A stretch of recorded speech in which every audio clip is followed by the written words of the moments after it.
I'm Nathan, 35 years old, and I dedicated my entire adult life to my father's business. For 5 straight years, I ran the company, grew our profits, and expanded our client base while he gradually stepped back. When I finally asked for a raise after half a decade without one, his response floored me. "You're lucky to have this job." 2 weeks later, he hired my brother, the family's golden child, who had never worked a day in the industry, and paid him 4 times my salary. If you're watching this from your workplace break room, wondering if your loyalty is being taken for granted, hit subscribe and stick around. My story might save you years of thankless sacrifice.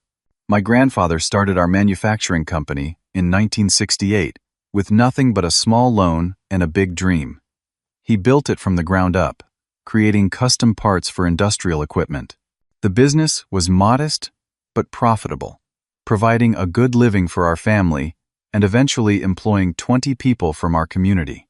My father joined straight out of college, working alongside my grandfather for 15 years before taking over when my grandfather retired. I practically grew up in that factory. Some of my earliest memories are the distinctive smell of metal and machine oil, the rhythmic sounds of the equipment, and the camaraderie among the workers.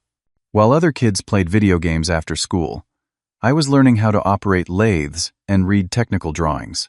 By 16, I could identify any flaw in a manufactured part just by looking at it. My father seemed proud of my interest, often telling me, "One day, all of this will be yours." Those words shaped my entire life trajectory. When it came time for college, I chose business management with a minor in manufacturing technology, specifically tailored to help me run the family business someday. While my friends pursued their passions or chased high-paying careers in finance and tech, I remained laser-focused on preparing myself to take over from my father. After graduation, I had offers from larger companies offering competitive salaries and clear advancement paths. A former classmate who went to work for a Fortune 500 company tried to recruit me, saying, "With your skills and background, you could start at $70,000 and be making 6 figures within 5 years." But I declined without hesitation. The family business was calling me home. My first years working full-time under my father were challenging. His management style was from another era, authoritarian, unyielding, and critical. Nothing I did seemed quite good enough. If I saved $10,000 by negotiating with a supplier, he'd ask why I hadn't saved $15,000. If I landed a new client, he'd question why their first order wasn't larger. "You need thick skin in this business," he would say whenever I showed frustration at his constant criticism. "I'm harder on you than anyone because you're my son. You represent me and everything I've built." Meanwhile, my younger brother Adam chose a completely different path. While I was the responsible one following in our father's footsteps, Adam was the free spirit, the dreamer, the risk-taker. He dropped out of college after 3 semesters, declaring it too constraining for his entrepreneurial spirit. Our father barely batted an eye at this decision that would have resulted in weeks of lectures had I made it. Adam bounced between various get-rich-quick schemes, cryptocurrency trading, drop-shipping businesses, multi-level marketing ventures, none lasting more than 6 months before collapsing. Yet somehow, each failure only seemed to endear him more to our father, who would shake his head with an affectionate smile and say, "That boy's got ambition. He just needs to find his footing." The contrast in how we were treated became increasingly apparent as the years passed. When Adam needed $20,000 to invest in a friend's startup that eventually went bankrupt, our father wrote the check without question. But when I proposed updating our outdated equipment to increase efficiency, I had to create detailed projections and justify every dollar before he reluctantly approved a fraction of what we needed. "We've always done fine with what we have," he'd say, patting the ancient machinery like an old friend. "Why fix what isn't broken?" I later learned that my father had bailed Adam out of debt at least 5 times, totaling over $100,000. Meanwhile, I was working 50-hour weeks running the family business on a salary that hadn't increased since I started, driving the same 10-year-old car, and living in a modest apartment to save money. Despite this obvious disparity in treatment, I remained dedicated to the business. I believed that my loyalty and hard work would eventually be recognized and rewarded. I truly thought that proving myself capable of running and growing the business would earn me the respect and fair treatment I deserved. Looking back now, I can see how naive I was. The warning signs were all there, but family dynamics can blind you to what would be obvious in any other professional setting.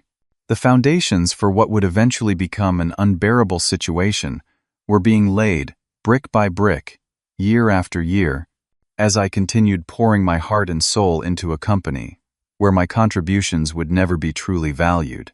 Everything changed when my father had a heart attack 6 years ago. It wasn't major, a warning sign rather than a catastrophic event, but it was serious enough that his doctor insisted he reduce his stress levels and workload immediately. Suddenly, at 29, I found myself thrust into the role of de facto company president while my father recovered. The first few months were incredibly challenging. Although I had worked in nearly every department over the years, actually running the entire operation was a different beast entirely.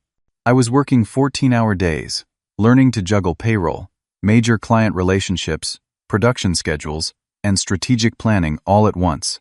Many nights I slept on the couch in my office, waking up to start another grueling day before the sun rose. "Are you sure you can handle this?" my father would ask during his brief visits to the office, his skepticism barely concealed. Maybe we should bring in an outside consultant to help. But I was determined to prove I could do it not just to him, but to myself and our 40 employees who were counting on me. The learning curve was steep, but I was climbing it. After 3 months of barely staying afloat, I began implementing changes that I had envisioned for years, but had never been able to convince my father to try. We migrated our inventory system to a modern software solution, reducing waste and saving thousands monthly. I introduced flexible scheduling for our floor workers, which improved morale and actually increased productivity by 12%. Our outdated marketing approach received a complete overhaul. I redesigned our website, established our presence on industry platforms, and started attending trade shows that my father had always dismissed as wastes of time and money.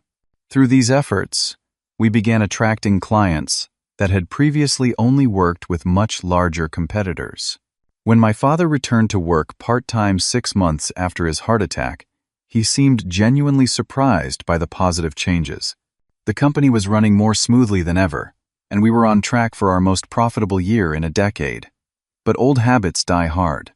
Instead of praise, he focused on the few minor hiccups that had occurred during his absence. "You changed too much too quickly," he said, even as he reviewed the improved financial reports. "You're lucky nothing catastrophic happened." Despite his resistance, the numbers spoke for themselves. Within 18 months under my leadership, we had grown our client base by 35%. Our reputation in the industry was improving, with several major manufacturers now considering us for contracts that would have been unthinkable before. We had even expanded our staff, hiring 5 additional skilled workers to keep up with demand. The staff dynamics had shifted noticeably as well. People who had once gone directly to my father with questions or problems now came to me instead. I had established relationships with all our major clients, many of whom openly preferred dealing with me over my father due to my more collaborative approach and willingness to adapt to their changing needs. During this period, I was essentially doing 2 jobs, running day-to-day operations, while also handling the strategic planning and key relationships that would typically be a CEO's responsibility. My salary, however, remained unchanged, despite my repeated gentle suggestions that my compensation should reflect my expanded role. "The business is doing well because of the foundation I built," my father would say dismissively. "You're building your resume and gaining invaluable experience. That's worth more than money at this stage in your career." I sacrificed more than just fair compensation during these years. Friends stopped inviting me to social events because I rarely had time to attend. 2 serious relationships ended because partners grew tired of canceled dates and weekend work emergencies. I missed weddings, birthdays, and family gatherings because the business always came first.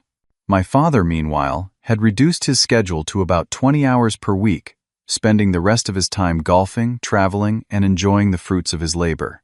Yet he continued drawing his full executive salary more than 3 times what I was making while doing the bulk of the work. Despite these frustrations, I felt a sense of pride and accomplishment in what I was building. The company was becoming my vision, and I believed that patience and perseverance would eventually lead to proper recognition, both in title and compensation. The employees respected me, our clients trusted me, and the business was thriving under my leadership. I convinced myself that it would all be worth it when the company eventually became mine, as had been implied since my childhood. I told myself that these were the dues I had to pay the investment I was making in my future. As it turned out, I couldn't have been more wrong. For 5 years, I effectively ran our family business, while my father maintained the title of CEO, but functioned more as a figurehead than an active leader. During this period, we experienced unprecedented growth and success. Our annual revenue increased from $3 million to just over $5 million, a 67% growth, in an industry where 5 to 10% annual growth was considered healthy. We expanded our product line to include custom components for the renewable energy sector, a move that proved particularly lucrative as that industry boomed.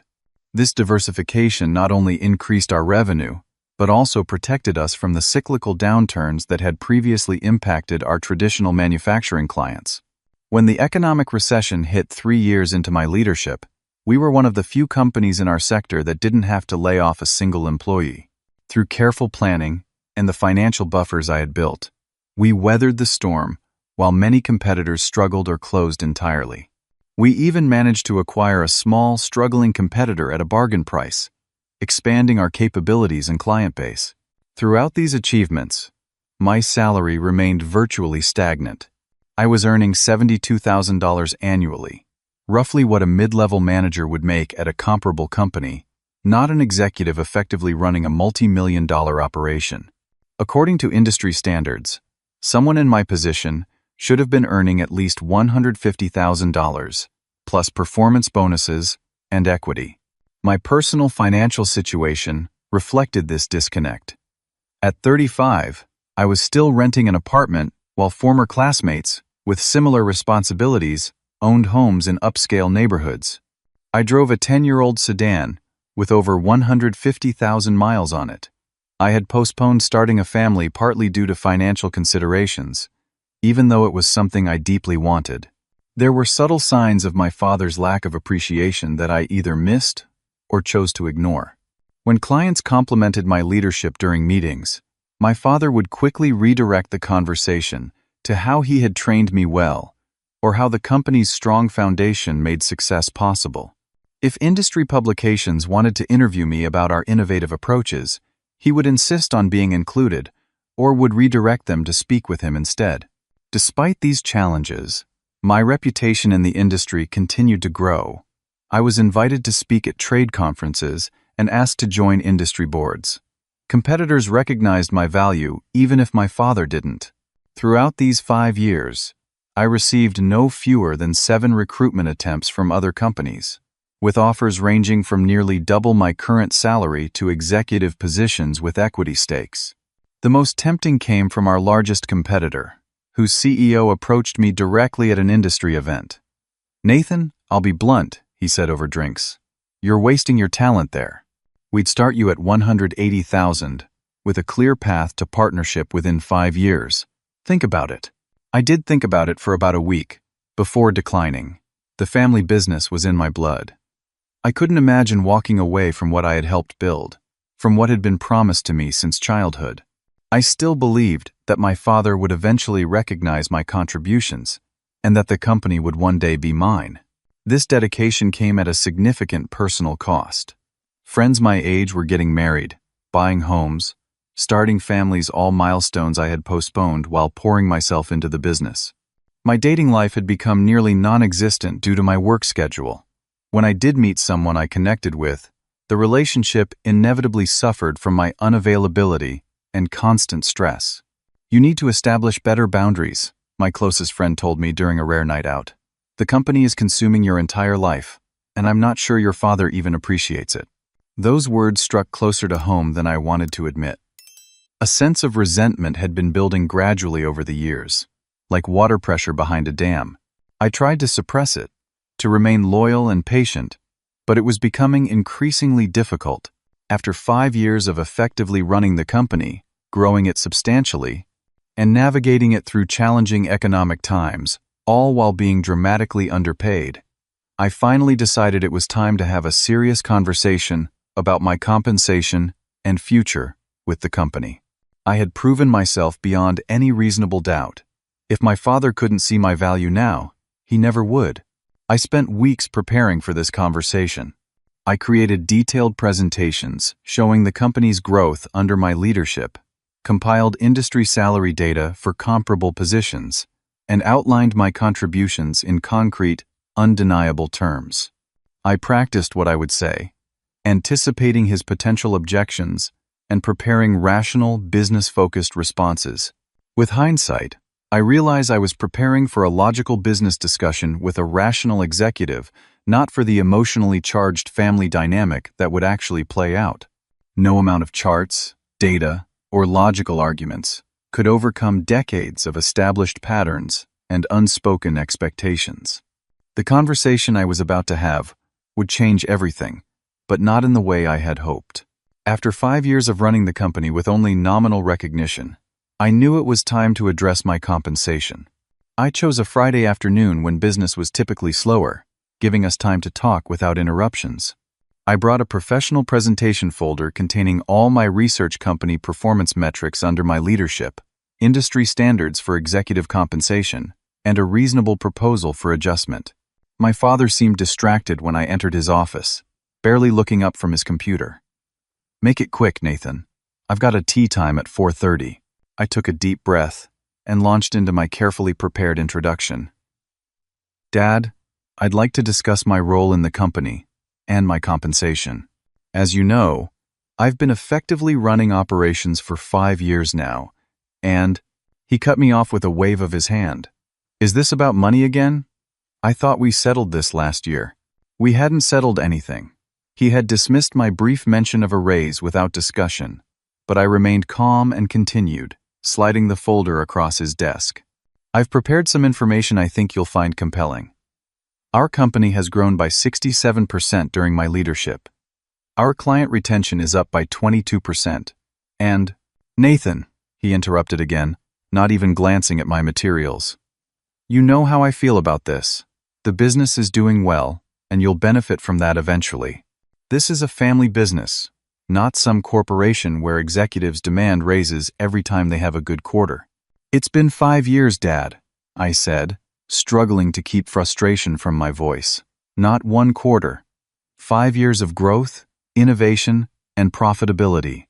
I'm not asking for anything unreasonable, just compensation that reflects my responsibilities and contributions." He finally looked up, his expression hardening. "You know what your problem is? You've always had everything handed to you. When I was your age, I was grateful just to have a job in my father's company. I worked twice as hard as you for half the recognition." The irony of this statement was staggering. I had been working 70-hour weeks for years while he played golf 3 times a week. But I stayed focused on facts, opening the folder to show him the industry salary comparisons. "Someone in my position typically earns between $150,000 and $200,000 annually," I explained.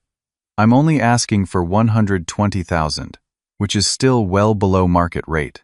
My father leaned back in his chair, a dismissive smile crossing his face. "You think you could walk into another company tomorrow and command that kind of salary? You've only ever worked here, Nathan. Everything you know, I taught you." Then came the statement that would ultimately change everything. "You're lucky to have this job," he said flatly. "Lucky I've groomed you to eventually take over. There are hundreds of qualified people who would jump at the opportunity you've been given."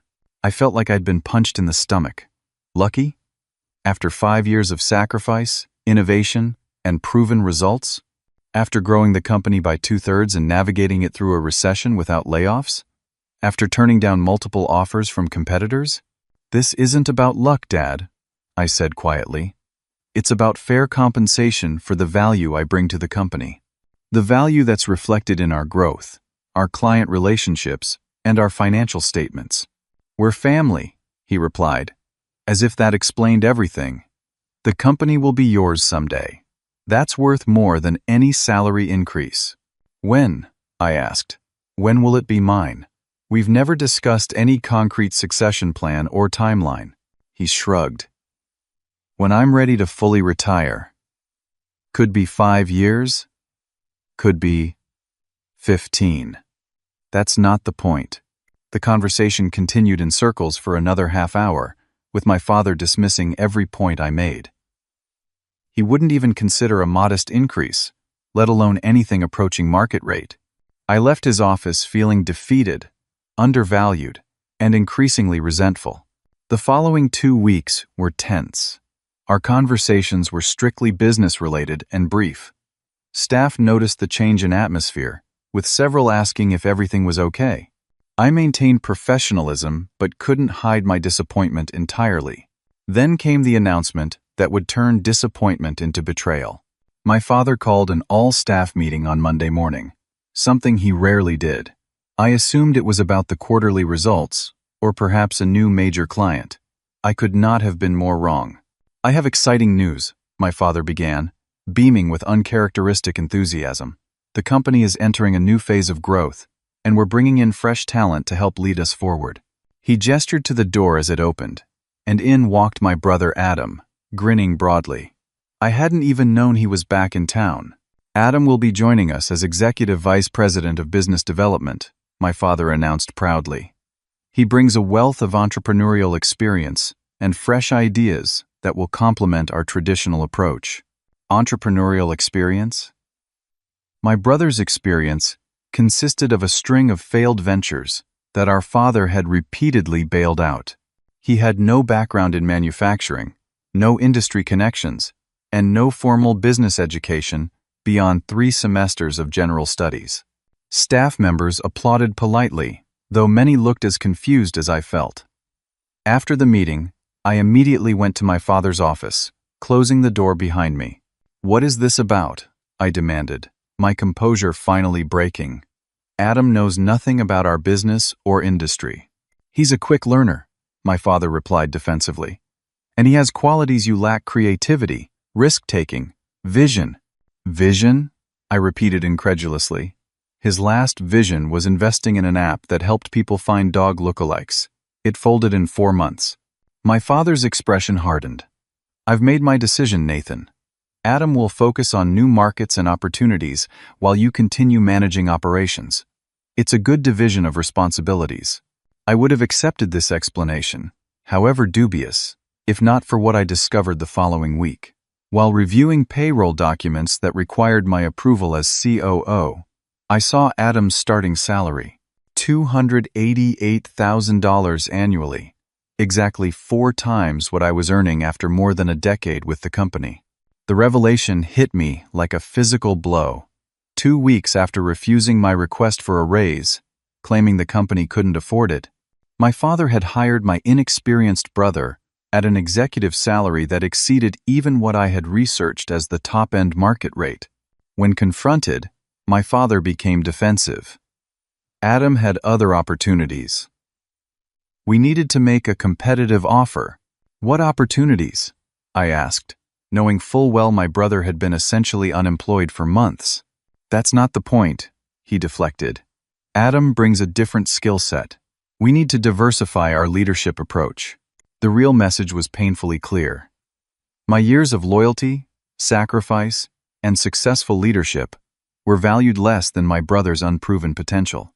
I was expected to train and support the brother who had been handed everything I had spent years working for.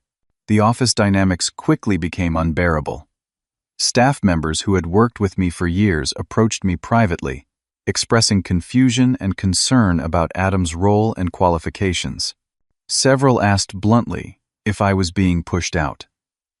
I maintained professionalism, never criticizing my father or brother publicly, but the strain was evident to everyone. Adam, meanwhile, immediately began throwing his weight around, proposing unrealistic ideas and making promises to clients that we couldn't possibly fulfill. When I attempted to provide guidance or express concerns, He would dismissively say, "Dad thinks it's a great idea," effectively ending any discussion.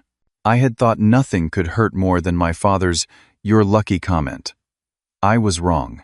This systematic undermining of my position, this clear statement of how little my contributions were valued, cut deeper than any single remark ever could. For 3 weeks after Adam's arrival, I tried to make the new arrangement work. I told myself that family businesses are complicated, that perhaps Adam would surprise everyone with hidden talents, that maybe this was just my father's misguided attempt to bring both his sons into the family legacy. Each morning, I would arrive at the office and repeat these rationalizations like a mantra. Each evening, I would leave exhausted and demoralized, the weight of the betrayal growing heavier by the day. Adam wasted no time making his presence felt. Within his first week, he committed the company to an expensive trade show that we weren't prepared for, ordered promotional materials with significant design errors, and somehow managed to offend one of our longest-standing clients during what should have been a routine courtesy call. "He's just finding his footing," my father said when I raised concerns. "Remember your first few weeks? You made mistakes too." The comparison was ludicrous.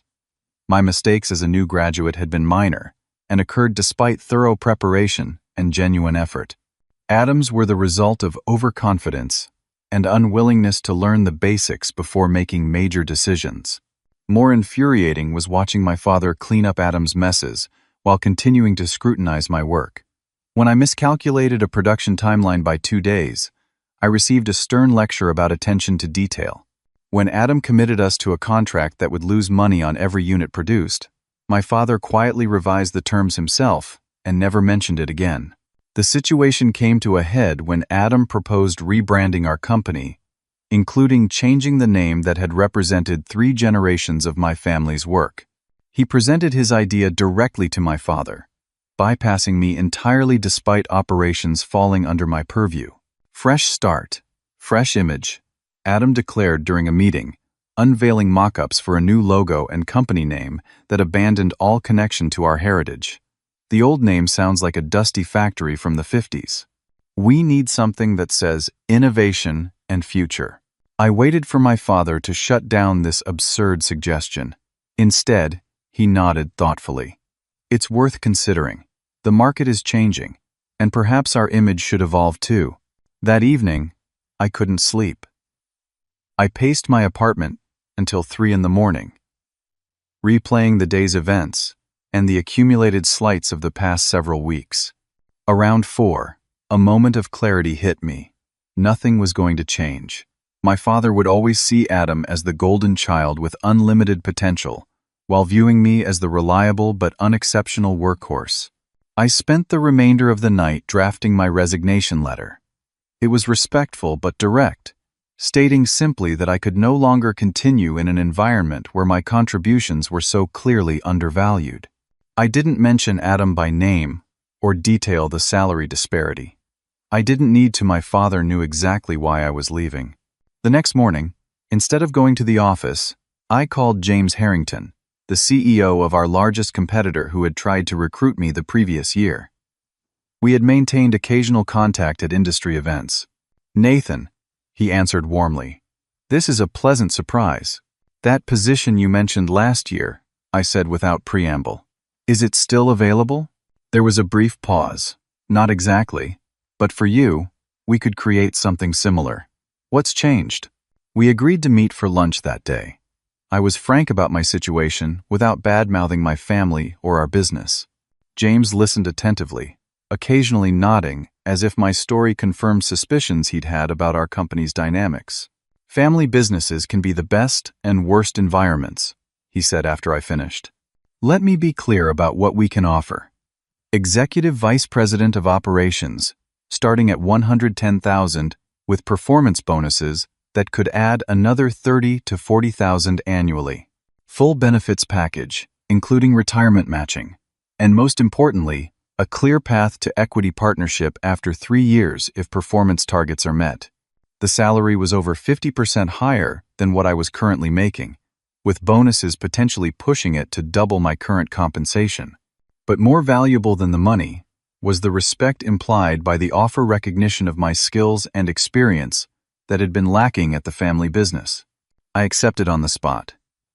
We agreed I would start in 3 weeks, giving me time to ensure a proper handover of my responsibilities. The next morning, I arrived at the office early and placed my resignation letter on my father's desk before anyone else arrived. Then I began clearing out personal items from my office, a process that was both cathartic and emotional. Each award, each photo, each memento represented years of dedication to a company that had ultimately failed to reciprocate my loyalty. My father stormed into my office an hour later, resignation letter clutched in his hand. "What the hell is this?" he demanded, face flushed with anger. "Exactly what it says," I replied calmly. "My 2 weeks' notice." "You can't just quit," he sputtered. "This is your family's company, your future." "Is it?" I asked. "Because from where I'm standing, it seems like Adam's future, not mine." "This is about Adam? For God's sake, Nathan. There's room for both of you here." "At drastically different valuations, apparently," I said. "I've accepted a position with Harrington Manufacturing. I start in 3 weeks." The color drained from my father's face. James Harrington was his longtime industry rival. "You're going to work for James? That's practically treason." "It's business," I corrected him. "They've offered me fair compensation for my skills and experience, something I couldn't get here." What followed was a barrage of emotional manipulation tactics. First came anger. "After everything I've done for you." Then, guilt. "This will break your mother's heart," followed by dire predictions. "You'll fail miserably out there without my guidance." And finally, desperate bargaining. "Let's discuss a raise, maybe a new title." But it was too late. The spell had been broken. I saw clearly now what I had been unwilling to admit for years. I would never be valued appropriately in my father's company. No raise or title could repair the fundamental breach of trust that had occurred. "My decision is final," I said when he finally ran out of arguments. "I'll ensure a smooth transition of my responsibilities before I leave." I walked out of the office that evening feeling lighter than I had in years, despite the emotional turmoil of the day. For the first time in my adult life, I was charting my own course rather than following the path that had been laid out for me since childhood. It was terrifying and exhilarating in equal measure. My first day at Harrington Manufacturing felt surreal. After 15 years at the family business, walking into a different office, greeting new colleagues, and setting up a new workspace was disorienting. The company was larger than ours, with over 100 employees compared to our 40, and operated with more formal processes and structures. James gave me a warm welcome, introducing me to department heads and key team members. "Nathan brings exceptional experience and industry knowledge," he told them. "We're fortunate to have him on our team." This public acknowledgement of my value, something my father had rarely offered, was both validating and slightly uncomfortable. I wasn't accustomed to such direct praise. The adjustment period was challenging. I had to learn new systems, understand different organizational dynamics, and establish relationships with staff who were initially wary of the new executive. Some viewed me with suspicion, wondering if I would import practices from my family's competing business or if I was simply using Harrington as leverage to negotiate a better position back at my father's company. What I hadn't anticipated was the profound sense of freedom I experienced. For the first time, I could make decisions based solely on business merits without navigating complex family dynamics. I could propose ideas without them being dismissed because that's not how we've always done it. I could focus entirely on performance without worrying about sibling rivalries or parental approval. My compensation package reflected this professional environment. My base salary of $110,000 was supplemented by comprehensive benefits, including health insurance with better coverage than I'd had before, retirement contributions, and performance bonuses. Including all components, my total compensation was approximately 52% higher than what I'd been earning at the family business. The most unexpected development came about 2 weeks after I started at Harrington. I received calls from 3 significant clients I had worked with at my father's company. They had heard about my move and wanted to discuss bringing their business to Harrington. "It's nothing personal against your father," one client explained, "but we've been working directly with you for years. You understand our needs, you're responsive, and frankly, we trust your judgment." I was careful not to actively poach clients that would have crossed an ethical line I wasn't willing to breach. But when clients reached out directly, expressing dissatisfaction with recent changes at my father's company, I couldn't turn away legitimate business opportunities from my new employer. Within 2 months, 7 former clients had transferred their business to Harrington, representing approximately 20% of my father's annual revenue. It wasn't a coordinated exodus, but rather individual decisions made by clients who valued the relationships I had built with them over many years. Meanwhile, news from my former workplace filtered through industry channels. Without my guidance, Adam had accelerated his ill-conceived rebranding initiative, alienating longtime clients who valued the company's heritage and reputation. He had committed to several expensive ventures with questionable returns, straining the company's cash reserves. Most concerning, quality control. Once our hallmark had begun to slip as experienced staff departed, uncomfortable with the new leadership style. My father's initial reaction was predictable. He called me in a fury, accusing me of stealing clients and betraying the family. I remained calm, explaining that I hadn't solicited any business. Clients had made their own decisions based on their needs and preferences. As the months passed, his tone gradually shifted from anger to concern, and finally to something approaching desperation. "The business is struggling, Nathan," he admitted 6 months after I'd left. "We've lost more clients than just the ones who followed you. Production delays are increasing. Adam's ideas aren't working out as we hoped." There was a part of me, a small, wounded part, that took satisfaction in this validation. But mostly, I felt sad. The company my grandfather had built, that my father had grown, and that I had modernized was faltering. Decades of history and community impact were at risk. "I'm sorry to hear that," I said sincerely. "But I'm not in a position to help anymore. You could come back," he suggested tentatively. "We could discuss a better arrangement, better compensation, more authority." "Thank you, but no," I replied. "I've made commitments here that I intend to honor." My personal life flourished alongside my professional growth. With reasonable working hours and significantly reduced stress, I began rebuilding neglected friendships and pursuing interests I had set aside for years. I joined a recreational basketball league, took weekend hiking trips, and even started taking cooking classes, simple pleasures that had seemed impossible during my years of all-consuming work at the family business. 4 months after starting at Harrington, I met Elise at one of those cooking classes. She was smart, independent, and refreshingly straightforward. Our relationship developed naturally, without the constant interruptions of work emergencies that had plagued my previous relationships. Within a year, we were discussing marriage and looking at houses together, major life steps that had seemed perpetually out of reach before.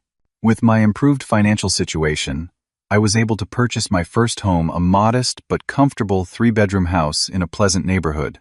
After years of renting, the sense of ownership and permanence was profoundly satisfying.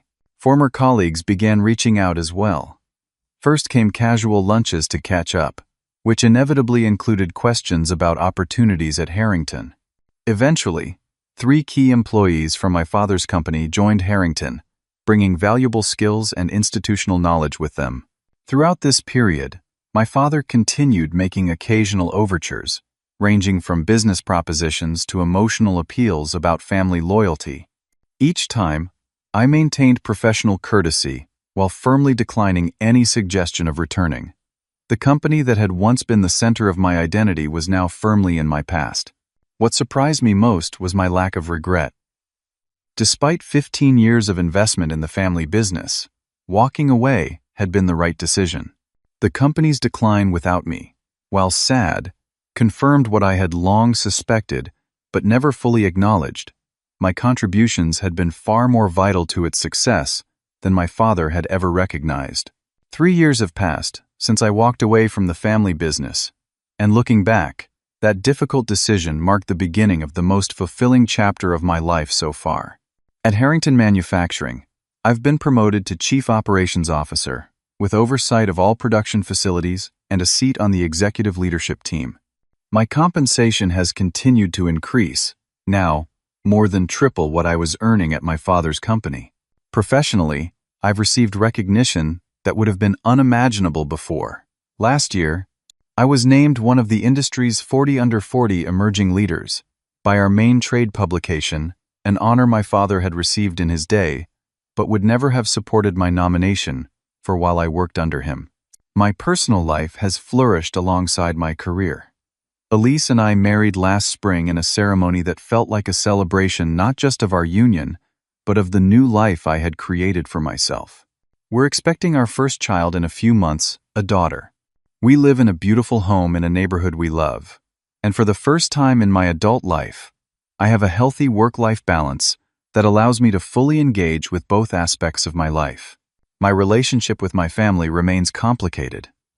My mother, who had always remained somewhat neutral in the business disputes, maintains regular contact. We meet for lunch monthly, and she visits our home occasionally, though she's careful to avoid discussing the family business. My father and I have established a cautious, limited reconciliation. After the initial anger and recriminations faded, we settled into an uneasy truce. We see each other at major family events and exchange cordial conversation, but the closeness we once shared has not returned. I've accepted that it probably never will. The family business itself has contracted significantly. My brother Adam lasted only 18 months before leaving to pursue yet another entrepreneurial venture, this one funded by a substantial loan from the company's dwindling reserves. My father, now approaching 70, returned to full-time management but struggled to rebuild what had been lost. They've downsized to half their former staff and moved to a smaller facility. Last year, during a rare private conversation at a family wedding, my father finally acknowledged some hard truths. "I handled things poorly with you, Nathan," he said, staring into his drink rather than meeting my eyes. "I took your loyalty for granted. I see that now." It wasn't quite an apology, but from my proud father, it was significant. I simply nodded and thanked him for the acknowledgement. Some wounds heal with time, but the scars remain. The experience forced me to confront difficult realities about family dynamics, especially in business contexts. I spent nearly 2 years in therapy, working through the complicated emotions of anger, betrayal, guilt, and grief that accompanied my separation from the family business. Through that process, I've distilled several crucial life lessons that might help others in similar situations. First, your professional worth isn't determined by family obligations.